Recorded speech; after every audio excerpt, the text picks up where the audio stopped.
guys glutton for punishment, or just morbidly curious, or?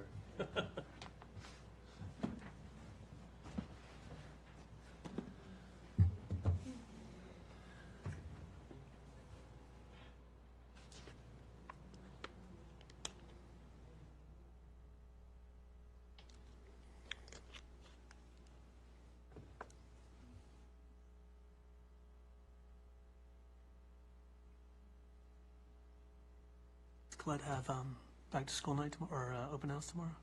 Oh, she's excited. It should be nice. Mm-hmm. Okay. Game on? Okay. Good evening. Tonight I am standing in as chairman for the Wednesday, August 21st, 2019 Architectural Review Board regular meeting. And we will go ahead and call the meeting to order. Could we have roll call, please? Cavazos, Here. Cabrera-Rose, Here. Morrison, Schneider, Here. Rao.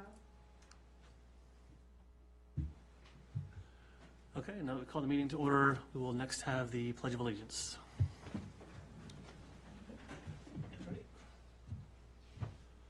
Pledge allegiance to the flag of the United States of America and to the republic for which it stands, one nation, under God, indivisible, with liberty and justice for all. Okay.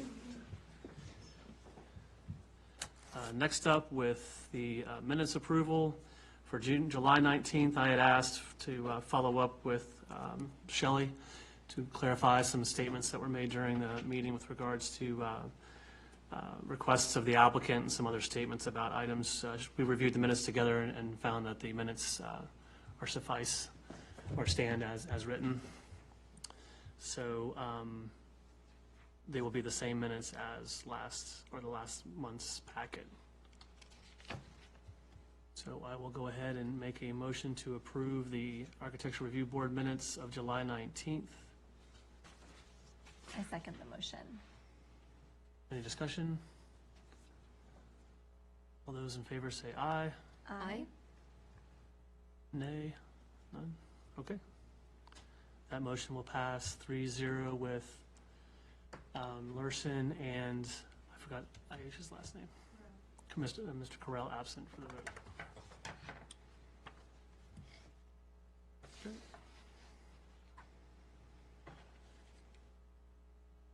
Next for the July 24th? July 24th minutes. This one I did have two suggested edits. Just as an aside, last month I had prepared findings and also prepared motions. Folks had questioned that. Something I do in Loudon is for all our meetings, we're always prepared with findings and motions to assist. So that should not have been interpreted as a pre-decision of the board. It was just being prepared should we take a vote.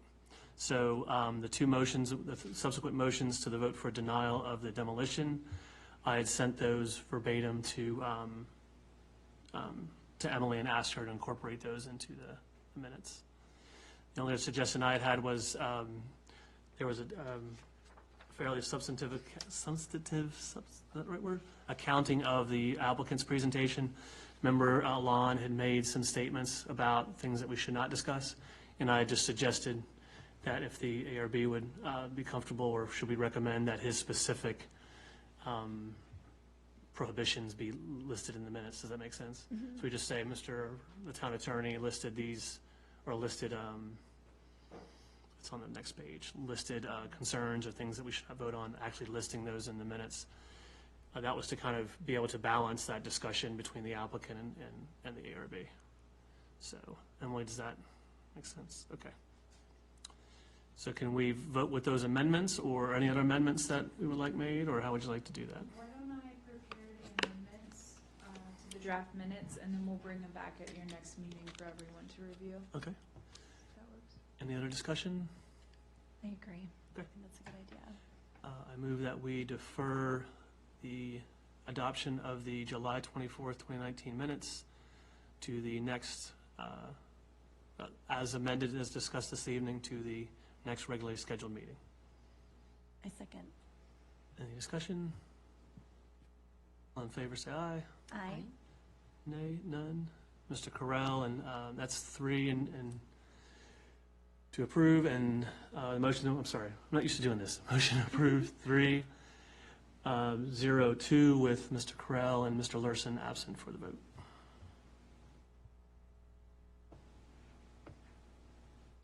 Okay. Next item on the agenda is citizens' time. If there's any members of the public that wish to speak, either on any item or items specific to the agenda, the 3 listed agenda items, please come to the podium, state your name and address, and feel free to address the ARB. None? Okay. We'll go ahead and close citizens' time.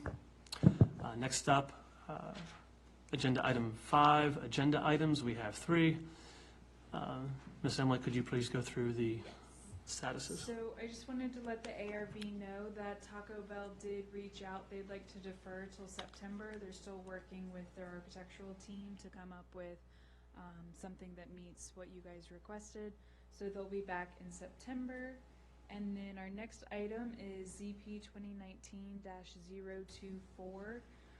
Just real quick to preface both these agenda items, they're both items that are not really seen from the public right-of-way, but since they're different than the decks and patios that you guys previously gave administrative approval for, I wanted to bring them up to you guys tonight so we could review them together. And then if you feel after we review them that this is something in the future that could be done administratively, please let me know and we'll go from there.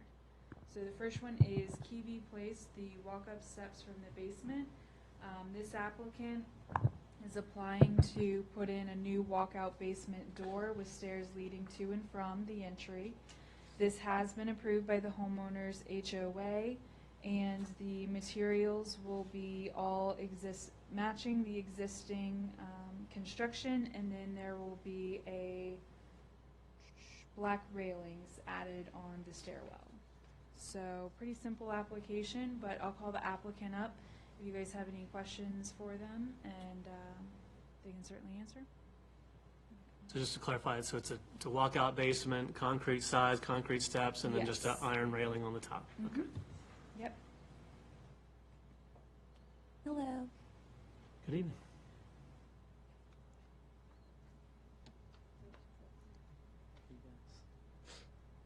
I don't have any questions. Okay. I don't, it's pretty straightforward, Okay. and they're just matching everything. Black iron fencing, it's fine, to the Mhm. rear of the property. Okay. In terms of administrative approvals, is this something we don't generally give guidance on? I think this is something that Emily could do in the future. Okay, Mhm. thank you. Rear of the structure, not seen from the street, generally ground level, I think that's fine. Okay. I Did you have make a any- motion. Okay. Did you have any questions of us? No. Okay. Okay. I make a motion to approve ZP number 2019-024. Second? Okay. Discussion. Do you want me to do a roll call vote, or all in favor? All in favor? Aye. Aye. I, Okay. So it passes. I'll send you guys an email tomorrow. Thank you. Thank you. Okay, our next item is similar situation in a way. They are doing a 2-story addition to the rear of the home, and you will only see it along the side. If you look, I'm gonna pass this up to you guys. This page in your packet has the image of what the addition would look like. But it's going to be the 2-story addition that will go on the rear of the property, as well as a new deck. All of the materials will match the existing house, the siding, the windows, the doors, the roofing. And this modification can't actually be seen from the public right-of-way unless you're coming up and you're really looking down the side of the property. So this was another one that kind of questioned, but I wanted you guys to take a look at. The HOA has given their approval as well. It's in your packet, along with some photos of the proposed material. So I'm going to invite up Amy, if you guys have any questions for Amy regarding the changes. Hello. And then I'm also going to give you guys this plat so you can see. Thank you. Welcome. Anything else you wish to add to the item? No. Okay. I think Emily, generally, or board members, I guess, should we open it for discussion first, I guess? Okay.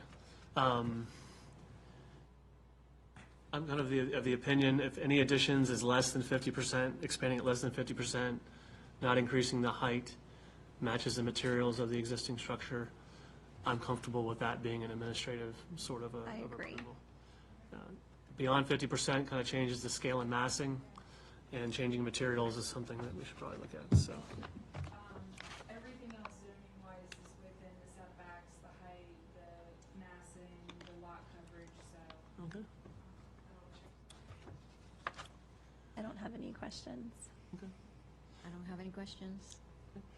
It's exciting. Moving my mom in, so. Oh, that's wonderful. Thank you for going through the motions to get it done. We do appreciate it.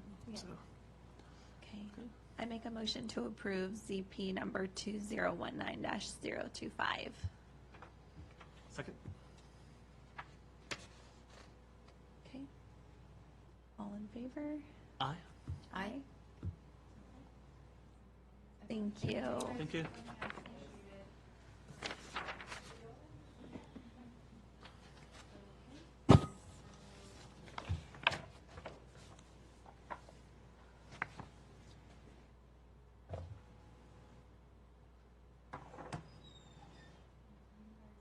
I don't have any new business items unless any of the board members do. Old business to follow up on. Let's see here. Okay. I want to ask, Just a fun fact about the computers, they are touchscreen if that helps you guys at all. oh, no way. Oh, really? Yeah, so if it helps you scroll through the packet. That's such generational Turn it moments on. today. Oh, my gosh. I do have actually a couple things I just remembered. Under new Do you business? want to go first? I just had a couple questions for Emily. Sure. I guess I just was going to ask if we have two Eagle Scout candidates here, if they had any questions about what we did, or? No, any questions? This is not mind-shattering. This is probably one of our less exciting ones, Exactly. sorry. Just, I guess, to offer to you guys, the Architectural Review Board, we're appointed by the town council. The whole town is within a historic district overlay, and so there's a series of additional instructions and guidelines for which we evaluate new construction, and also reuse of existing structures within the town. So we are kind of an independent body, but we do serve at the pleasure of the council. So we'll do anything from signs to, we heard we're looking at the Taco Bell, to things downtown, to new additions, so we kind of cover the gamut. So thank you for coming out and viewing it. So I'm done. So I did have a couple questions. One was about the parking lot in front of the ice skating rink. The one right in front of it? No, the newer, The newer one that's near Carrington Full Term? yes. Okay. I noticed that they put up streetlights, and they're not the original streetlights that were there. Okay. Do you know if they got approval for those? I don't think that they did. They have a site plan that they ran through, but I will check at what lights were on that site plan. Okay, I don't remember if that Was it on came the to the board when that Architectural came in? Review Board. I think that came in right, it's been it's been a little bit since we worked on that. Okay, maybe we so- could just look into it, Mhm. only because the lights, they're not the same lights that are used at the ice skating rink, Okay. and they're not the same as the ones used in the parking lot next door, Okay, and they are quite bright. And then also the post at the bottom, it's like a metal post, and then there's concrete, but there's almost like a wrap that goes around the concrete that has a logo on it. And so I'm just curious if they're ever going to take that off. okay. I think those are the forms. They haven't removed the forms yet. Yeah, Yeah. it's been a Those are while. Concrete Mhm. base, okay.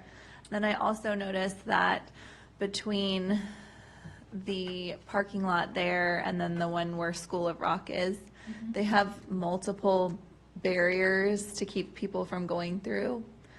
And I'm just wondering if they're going to decide on one or the other. It just Okay. looks a little, So looking more for uniformity. yeah, 5 different styles. exactly. Okay, Was there a landscape plan that was approved with that?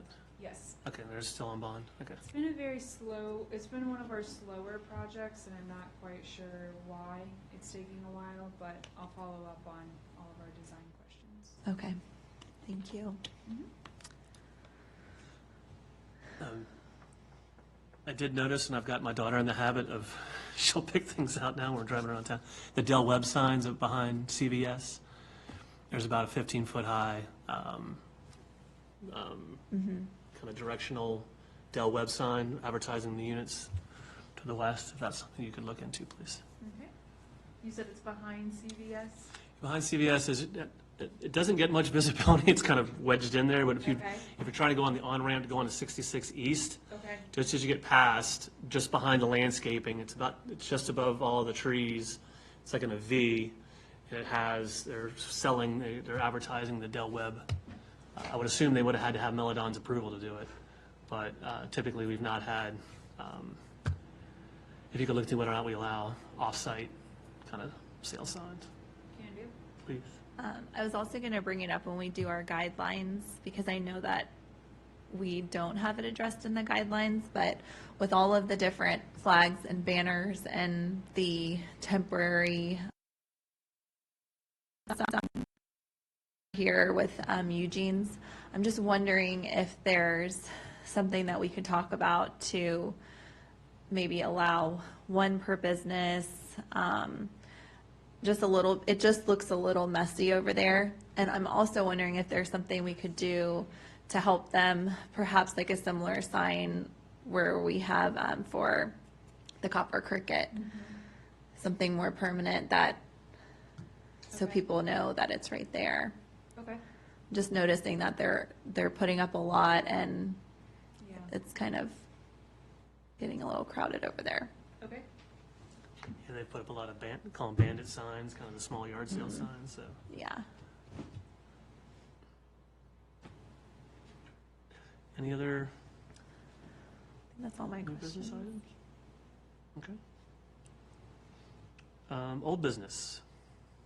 Just a quick update, so I don't forget. Our park playground should be going in around September 9th, so that'll take about 2 weeks, and then hopefully, we as the town can plan a fun, like, community barbecue or picnic, and hopefully you guys can come out and help us with a big ribbon cutting, so that's the plan. But I'll keep you guys posted. Weather could change the start of the construction, and then once it is constructed, we'll have to have a couple days to let everything cure, but it should be mid-September when it opens. That's so exciting. Finally, it's been a long time Um, coming. Belabor the discussion a little bit. Town hall looks great, Yeah, so thank you guys for facilitating that. Looks So- awesome. The back, it looks like they already have the standing seam up. so we're just waiting, we have to wait on Dominion to come out. We're undergrounding the power coming into the building. So we're waiting on them to dig the trench and then the electrical work to be done.